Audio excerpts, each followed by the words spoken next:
APJ Abdul Kalam, जिन्हें कौन नहीं जानता। ये सिर्फ हमारे देश के प्रेसिडेंट नहीं बल्कि सभी लोगों के लिए सबसे बड़ी इंस्पिरेशन भी हैं। सुंदर पिचाई, रतन टाटा, शाहरुख खान और महेंद्र सिंह धोनी भी एपीजे अब्दुल कलाम जी को अपनी इंस्पिरेशन मानते हैं।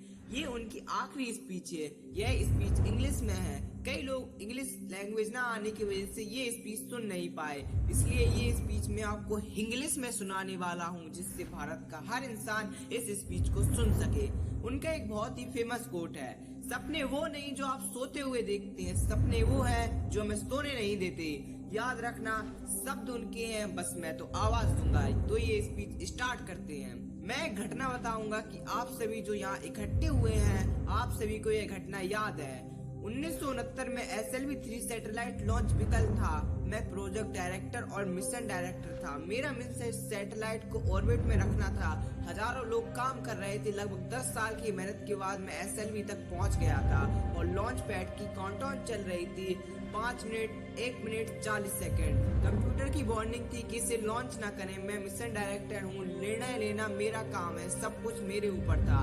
6 एक्सपर्ट थे जिन्होंने स्क्रीन पर डाटा देखा और कहा कि एक प्रॉब्लम है, कंट्रोल सिस्टम में एक लीकेज है, लेकिन इमीडिएट कैलकुलेशन में कोई प्रॉब्लम नहीं है। हमें कंट्रोल सिस्टम के लिए पर्याप्त फ्यूल और ऑक्सीडाइजर मिल गया है और रॉकेट की रिक्वायर्ड ट्रांजेक्टरी के लिए कंट्रोल किया जा सकता है। मेरे एक्सपर्ट्स ने देखा, लेकिन मैंने निर्णय लिया कि कंप्यूटर को नजरअंदाज कर दिया जाए।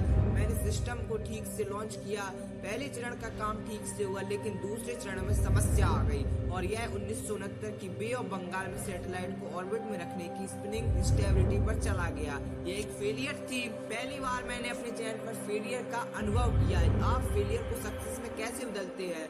उस समय एक महान व्यक्ति, एक महान लीडर मेरे पास आया। मैं लगभग महीनों की मेहनत के बाद थका हुआ था। उन्होंने मुझसे कहा, हमें एक प्रेस कॉन्फ्रेंस के लिए जाना होगा। प्रेस फोटोज के साथ वहाँ बहुत सारे लोग थे और सभी गैजेट्स वहाँ थे।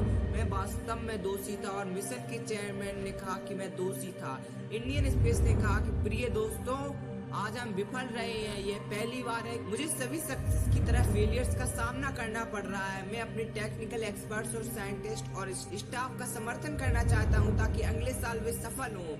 उन्होंने खुद पूरा दोष लिया है और उन्होंने एश्योरेंस दिया कि हम अगले साल एक बहुत अच्छी टीम के साथ सफल होंगे। ये कुछ अंतिम बातें जो एपीजे अब्दुल कलाम जी ने कही थी। आपका सपना सच हो, इससे पहले आपको सपना देखना होगा। श्रेष्ठता एक सतत प्रक्रिया है, कोई हादसा नहीं। जीवन एक मुश्किल खेल है। आप इंसान होने के अपने जन्मजात अधिकार को बरकरार रखते हुए इसे जीत सकते हैं। इंसान को मुश्किलों की जरूरत पड़ती है क्योंकि सफलता का आनंद उठाने के लिए मुश्किलें बहुत जरूरी होती हैं। हमें तभी याद रखा जाएगा जब हम अपनी युवा पीढ़ियों को एक समृद्ध सुरक्षित भारत दे पाए।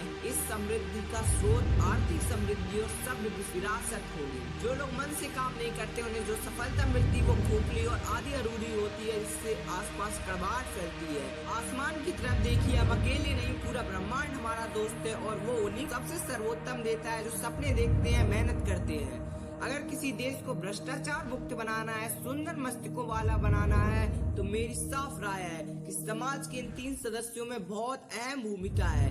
ये 3 लोग हैं, पिता, माँ और अध्यापक। मेरा आखिरी संदेश खासकर युवा लोगों के लिए ये है कि वो अलग तरीके से सोचने का साहस दिखाएं, आविष्कार करने का साहस दिखाएं, अनजान रास्तों का सफर करें, असंभव लगने वाली चीज को खोजें और समस्याओं पर विजय प्राप्त करते हुए सफलता हासिल करें। ये वो महान गुण है जिन्हें हासिल करने की दिशा में उन्हें काम करना होगा। युवाओं के लिए मेरा ये आखिरी संदेश है। ये थे अब्दुल कलाम जी के आखिरी शब्द। और आपको अगर किसी और टॉपिक पर वीडियो चाहिए तो कमेंट करें। मैं शिवम आपकी सक्सेस की जर्नी में हमेशा आपके साथ। Thank you.